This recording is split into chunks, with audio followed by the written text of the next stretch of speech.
I was standing near the windows at Austin Bergstrom Airport, watching planes taxi in slow, orderly lines. The coffee in my hand had gone lukewarm. My phone buzzed once in my palm. I was 34 years old, and 5 minutes earlier, I had learned that my grandfather had left me a little over $36 million. I didn't react the way people imagine. I didn't smile. I didn't cry. I just stepped out of the walking traffic, set my carry-on upright, and stared at the floor for a moment until my breathing felt normal again. The first people I called were my parents. My mother answered on the third ring. I told her the news plainly. No build-up, no excitement in my voice. There was a pause on the line, long enough that I checked the signal bars.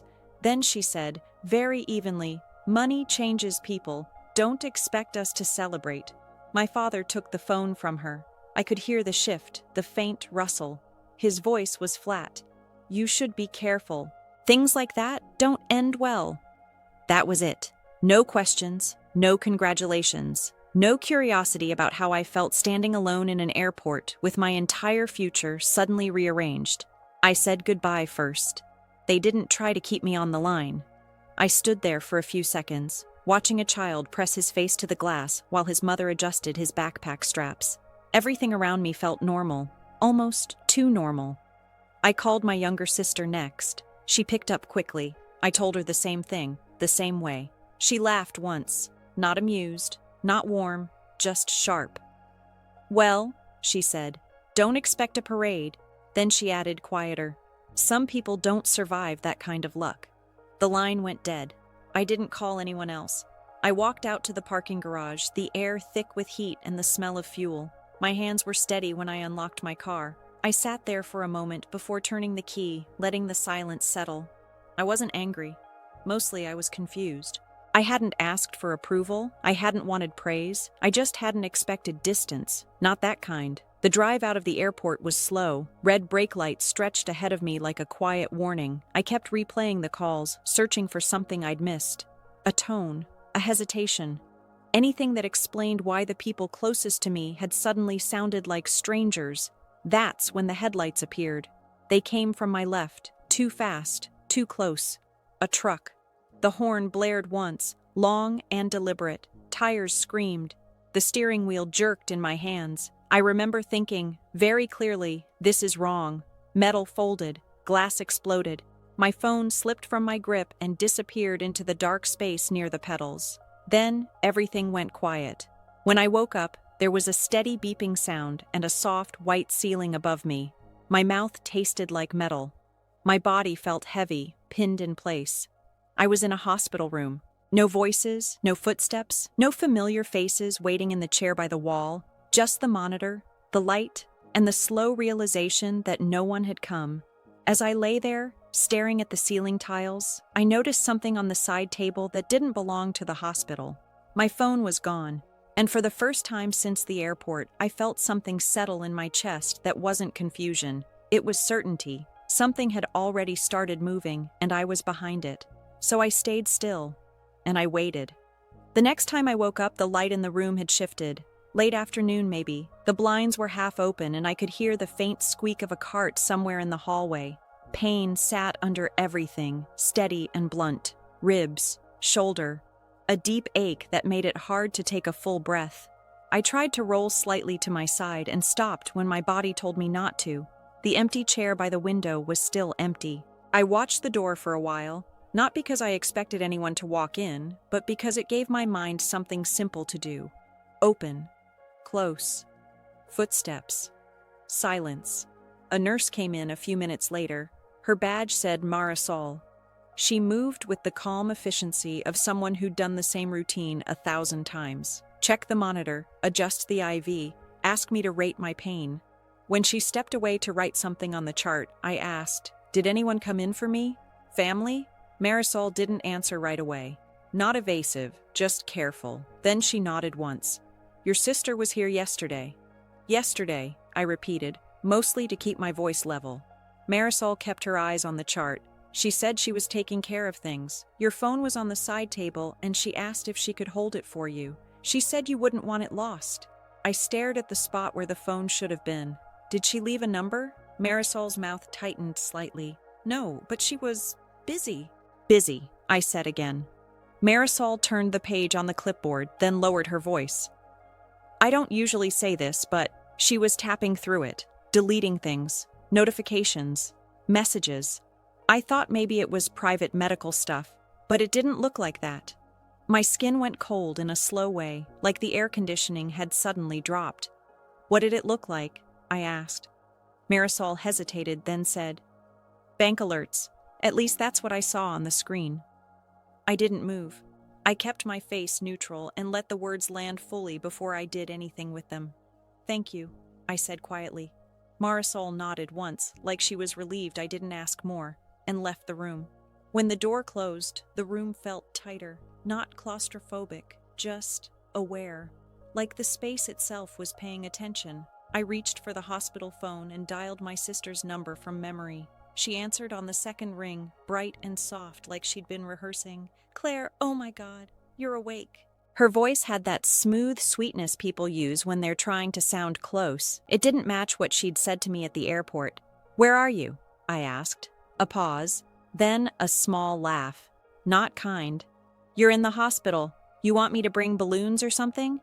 I want my phone, I said. Another pause, longer this time. I could hear background noise, music and voices, like she wasn't alone. It's safe, she said. Relax. You've been through a lot. Did you delete messages? I asked.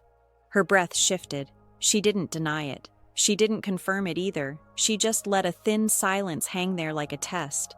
Then she said casually, I'm handling things. You don't need to worry about the money right now. I held the receiver a little tighter. What money? She made a small sound, like impatience. Seriously? Don't do this. You're not even thinking straight. I'm thinking fine, I said. She didn't answer. Then, almost under her breath, she said, It's not like you were going to keep all of it anyway. The line clicked. She'd hung up. I sat there, listening to the dial tone for a full 3 seconds before I put the receiver down. I didn't call back. Instead, I asked for my things, my purse, my jacket, whatever they'd brought in with me. A different nurse came in and handed me a clear plastic bag with my belongings folded inside. Everything smelled like hospital soap and stale air. I checked the pockets of my jacket with slow, careful movements, receipts, a lip balm, a crumpled boarding pass, and then my fingers found a folded slip of paper tucked deep into the inner lining like it had been pushed there quickly. I opened it, smoothing it against the blanket. It was a withdrawal receipt, a cash withdrawal from my primary checking account. $50,000, dated the same day as the crash. The signature wasn't mine. I stared at it until the numbers stopped looking like numbers and started looking like a message, a simple one. Someone had moved fast. Someone had moved while I couldn't.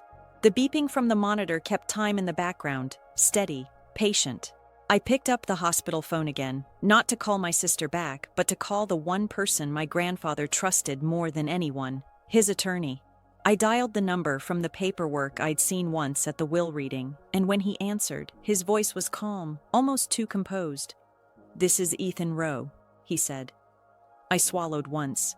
"It's me. I'm awake." A small pause on his end, then a measured exhale. "I heard about the accident. I'm glad you're alive." I looked down at the receipt in my hand. "Something's happening," I said. "And I think it started before the crash." He didn't rush me. He didn't ask how I felt. He just said carefully, "There's been unusual activity on your accounts. Someone called my office claiming you authorized changes." I felt my grip tighten on the paper without meaning to. "Who?" Another pause. Then, "I can't say yet, but it appears to be someone close to you." I didn't argue with him. I didn't try to convince him. I just stared at the withdrawal slip and let my mind do what it always did when things stopped making sense. It started organizing. Dates, amounts, access points. And one quiet fact that sat above the rest. My sister had been in this room while I was unconscious. And my phone hadn't been stolen by a stranger. It had been taken by family. When the call ended, I set the receiver down, laid the receipt flat on my blanket, and stared at it like it was the first page of a file. Then I reached for the pen on the bedside tray and began writing 3 lines, slow and neat. 1. Phone taken. 2. Bank alerts deleted. 3. $50,000 withdrawn. I underlined the last one once. And when the nurse came back in to check my vitals, I asked her, calmly, "Can you tell me what time visiting hours end?" She blinked slightly, then answered. I nodded, like it was a routine question, like I wasn't already preparing for whoever walked through that door next. Then I waited. Visiting hours ended at 7. I learned that quickly, not because I planned to enforce it, but because rules tell you who has leverage. Hospitals run on them. Banks do too. So do families, whether they admit it or not. Around 6:30, Marisol came back to check my vitals. I asked her casually if anyone had tried to access my records. She didn't hesitate this time. Your sister asked about paperwork, financial responsibility forms. She said your parents were handling things. And? I asked. Marisol adjusted the cuff on my arm. We didn't release anything. You're listed as competent, alert, no guardian. I nodded once. That mattered more than it sounded. After she left, I used the hospital phone again. This time, I didn't call family. I called my bank. I spoke slowly, clearly. I asked for timestamps, IP locations, devices. The woman on the other end didn't rush me. She didn't offer sympathy either. She just followed procedure, verified my identity, pulled up activity logs. There was a withdrawal made in person, she said. Branch downtown, early afternoon. Was my phone used for authorization? I asked. No, she said. Your card and PIN. I closed my eyes for a second. My sister knew my PIN. She always had. We'd shared codes growing up. I'd never changed it because I'd never needed to. I thanked the woman and asked for a temporary freeze. She confirmed it, told me what would still clear and what wouldn't. I listened. I wrote it down. That was the first shift. Not dramatic, not confrontational, just control moving back where it belonged. 10 minutes later, my card declined when I tried to pay a small hospital charge. That told me something else had already been touched. I didn't argue with the clerk. I just asked for an itemized bill and set it aside. When Marisol returned, I asked one more question. Did my sister bring anyone with her when she visited? She paused, then nodded. A man. Tall, quiet. He stayed near the door. I thanked her again. I didn't ask for a description. I didn't need one. Some memories don't surface until you give them permission. That night, I slept lightly. Not from fear, just awareness. The kind that comes when you know pieces are aligning whether you push them or not. The next morning, my parents arrived together. They stood just inside the doorway, like guests unsure whether they were welcome. My mother's purse was clutched too tightly. My father didn't sit down. We were worried, my mother said. I didn't respond right away. I looked at them the way you look at paperwork you haven't decided to sign. Where's my phone? I asked. My mother's mouth tightened. Your sister has it. She said it was safer. Safer for who? I asked. My father cleared his throat. She's just trying to help. I nodded slowly. Then you won't mind if I talk to my attorney. That word landed differently. Attorney. My mother blinked. My father finally looked at me instead of the floor. You don't need that, he said. This can stay in the family. I kept my voice even. It already didn't. They exchanged a glance. Small, quick, the kind people think goes unnoticed. Someone withdrew $50,000 from my account, I said. Yesterday, while I was unconscious. My mother inhaled sharply. I'm not asking, I said. I'm informing. Silence filled the room. The monitor kept beeping. My father spoke first. Your sister said you'd agreed. I shook my head once. I didn't. Another pause. That money is frozen now, I added. Everything else is protected, and anyone who tries to access it again will be logged. My mother sat down heavily. You're overreacting. No, I said. I'm responding. They didn't argue after that. They left early. No hugs, no promises. An hour later, my sister arrived. She didn't knock. She walked in with a folder under her arm and confidence she hadn't earned yet. Her heels clicked once, sharp against the floor. Good, she said. You're awake. We need to get some things signed. She set the folder on the tray table and slid it toward me. I didn't touch it. What's this? I asked. Temporary authority, she said. Just until you're discharged. It'll make everything easier. I glanced at the top page. The words were clean. Legal, neutral, incapacitated, proxy, financial oversight. I looked back up at her. You withdrew money from my account. She didn't deny it. She smiled slightly. I covered expenses. Then you won't mind returning it. Her smile faded. You're not thinking clearly. I am, I said. And you left fingerprints all over this. She leaned closer. Don't be difficult. I picked up the hospital phone and pressed the button I'd already programmed. When Ethan Rowe answered, I didn't explain. I just said, they're here. My sister's posture shifted instantly. Her confidence didn't vanish, but it adjusted, and that was enough to tell me I was no longer behind. I leaned back against the pillow and waited for the next move. Ethan stayed on the line. I didn't put him on speaker. I didn't need to. My sister could tell from my posture that the balance had shifted again. She pulled the folder back toward herself and closed it slowly, like the sound might undo what had already started. Who are you calling? She asked. My grandfather's attorney, I said. The one who controls the trust. Her jaw tightened. You didn't need to do that. I didn't need to do a lot of things, I said. But here we are. I listened while Ethan spoke, not to the words exactly, but to the cadence. He was asking questions, specific ones, the kind that narrow rooms. I answered briefly, dates, amounts, names. I didn't speculate, I didn't accuse, I just described. When I hung up, my sister was standing again, pacing once toward the window and back. You're making this bigger than it needs to be, she said. I shook my head.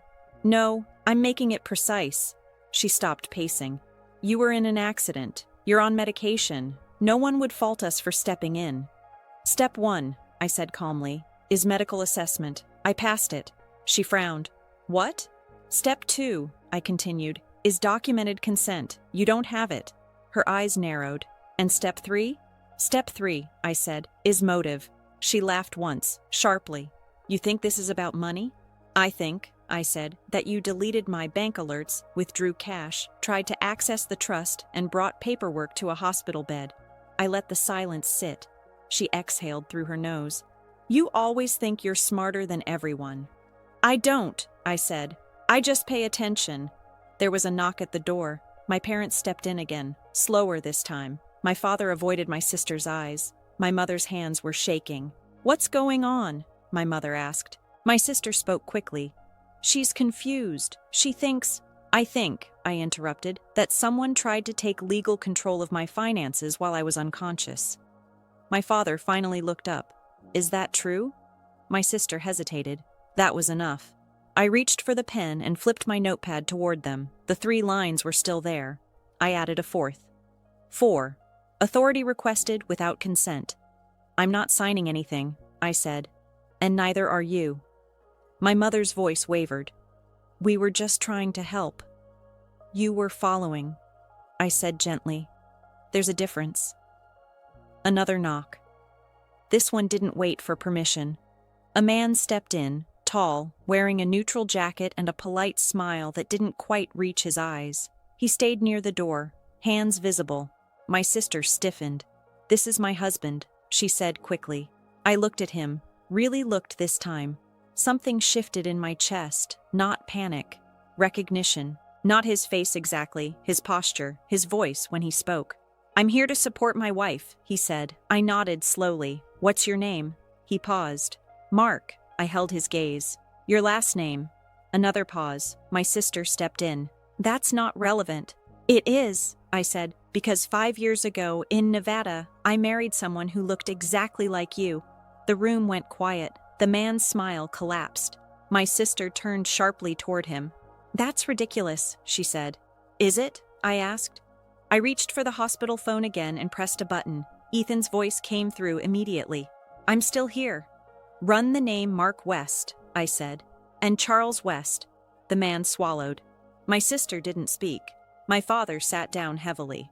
My mother covered her mouth. The man finally said, that was annulled. Yes, I said, because you lied. My sister stared at him. What is she talking about? He didn't answer her. He looked at me instead and said something very quiet, something that told me everything I needed to know. I didn't think you'd wake up. No one moved. I didn't raise my voice. I didn't react. I just said, Ethan. That confirms it. My sister backed away from the bed. He's confused, she snapped. She's putting words in his mouth. I pressed the call button on the wall. "Security," I said calmly, "and please notify hospital administration." The man stepped backward. My sister grabbed his arm. "You can't do this," she said. I looked at her steadily. "I already did." Footsteps approached in the hallway. I leaned back into the pillow, folded my hands, and waited. The next phase was no longer personal. It was procedural. Security arrived first. 2 officers, calm, professional. They didn't touch anyone. They didn't need to. The room had already decided what it was. Hospital administration followed. A woman with a tablet, another man with a badge clipped to his belt. They asked simple questions: names, relationships, why paperwork had been brought into a patient's room. I didn't interrupt. I didn't correct anyone. I let people speak. My sister talked the most. She explained quickly, confidently, the way people do when they believe speed can outrun facts. She said I was disoriented, that the accident had shaken me, that the documents were meant to protect me. The man beside her, Mark or Charles or whatever he thought his name was, stood silent. His eyes kept moving.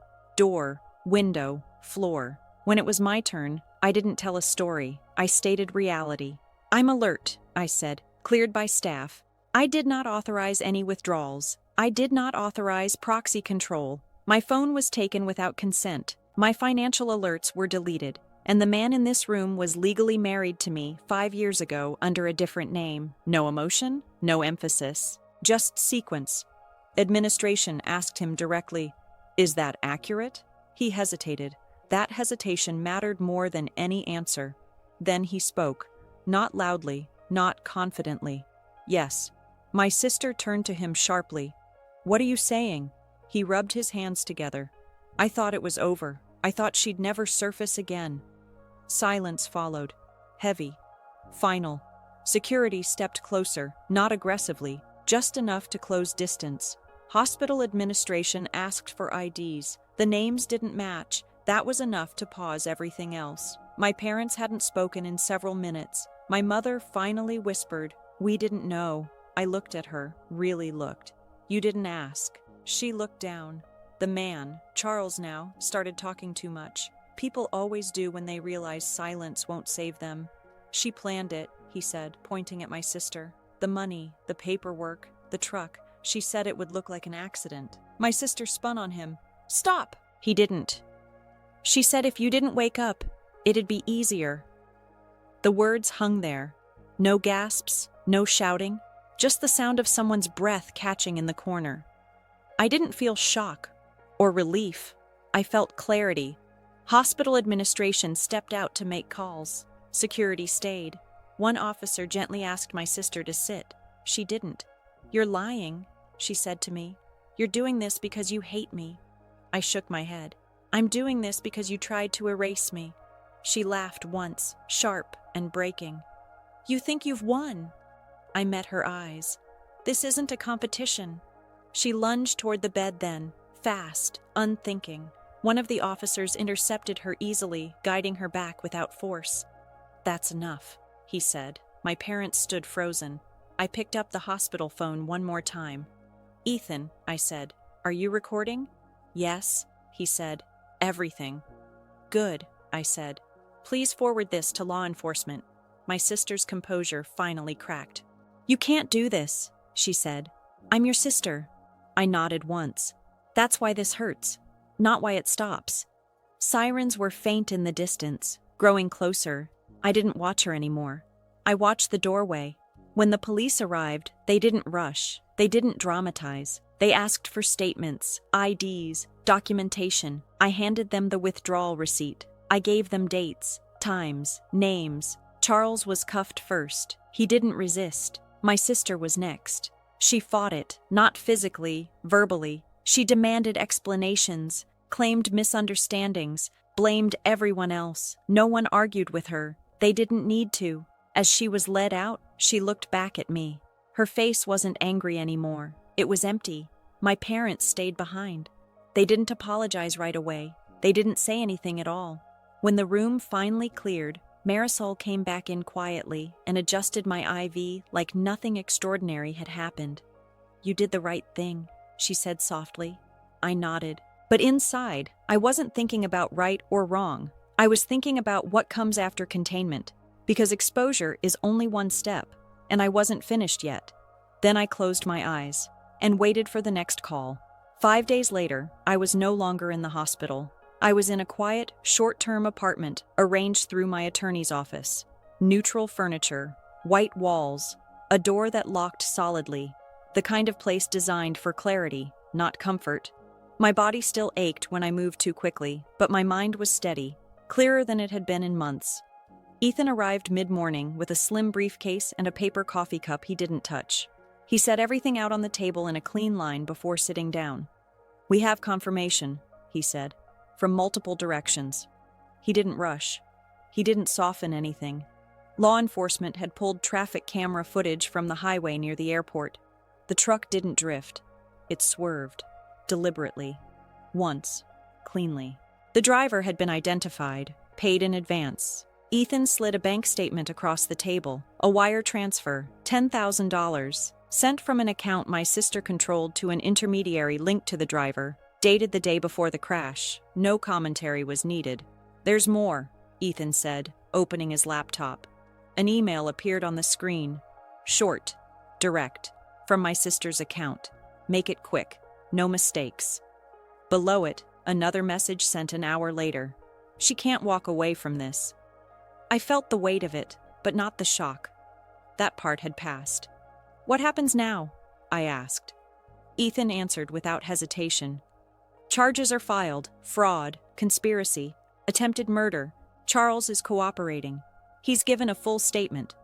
I nodded once. "And my parents?" I asked. He chose his words carefully. "No direct involvement in the crash, but they agreed to testify that you were mentally unfit. That part is documented." I exhaled slowly. They hadn't tried to save me. They'd tried to replace me. "The trust?" I asked. "Locked," Ethan said. "Fully insulated. You're the sole authority. No proxies. No emergency clauses." "Good." A knock came at the door. Detective Harris stepped in, calm, professional. He confirmed what Ethan had said. The driver had been located. The financial trail was intact. There were no gaps big enough to slip through. "This will hold," he said. "It won't be fast, but it's solid." I thanked him. When they left, the apartment was quiet again. I stood at the sink and rinsed my mug, watching the water run clear. Simple. Ordinary. 8 months later, I sat in a courtroom downtown. Wooden benches, soft murmurs, reporters scribbling quietly. I kept my hands folded in my lap and my eyes forward. My sister sat at the defense table, smaller somehow. Charles beside her, empty of whatever confidence he'd once carried. The judge spoke plainly. Sentences were handed down. 15 years, no embellishment, no ceremony. When the gavel struck, it didn't feel like triumph. It felt like closure. My parents sat several rows back. They weren't charged, but their world had narrowed. Friends gone. Reputation fractured. Silence where certainty used to be. My mother tried to meet my eyes. I didn't look back. Outside, the air was warm. The city moved on, as cities always do. Cars passed. Someone laughed nearby. Life continuing without commentary. Later that afternoon, I walked home alone. I made tea, cleaned the counter, sorted a small stack of mail. Nothing dramatic. Just order returning to a place that had been disrupted. The money was secure. The danger was gone. What remained was choice. And I chose quiet. I chose distance. I chose myself. I sat down at the table, opened a fresh notebook, and wrote one line across the top of the page. What I protect next. Then I turned the page and began again.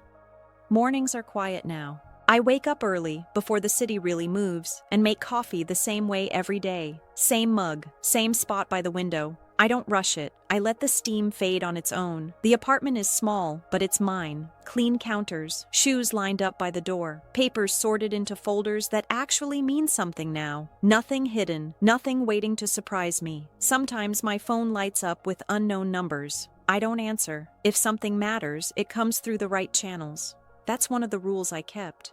I still think about my family, Not often, and not with anger. More like you think about a closed road you don't need to drive down anymore. I understand now that closeness without respect is just risk dressed up as love. The money never changed that. It only exposed it. I spend part of my week working with a small nonprofit here in Austin. Quiet consulting work, budget structure, oversight. The unglamorous parts that keep good people safe from bad systems. It feels grounded, useful. One afternoon, a woman stayed behind after a meeting. She waited until the room emptied, then asked me how to protect herself from relatives who suddenly wanted access to her accounts. She didn't know my story. I recognized the look immediately. I told her the basics: boundaries, documentation, silence when needed, process over emotion. She thanked me like I'd handed her something fragile and valuable. That's when I realized this wasn't just about what happened to me. It happens more often than people admit. If you're listening to this and something feels familiar, trust that feeling.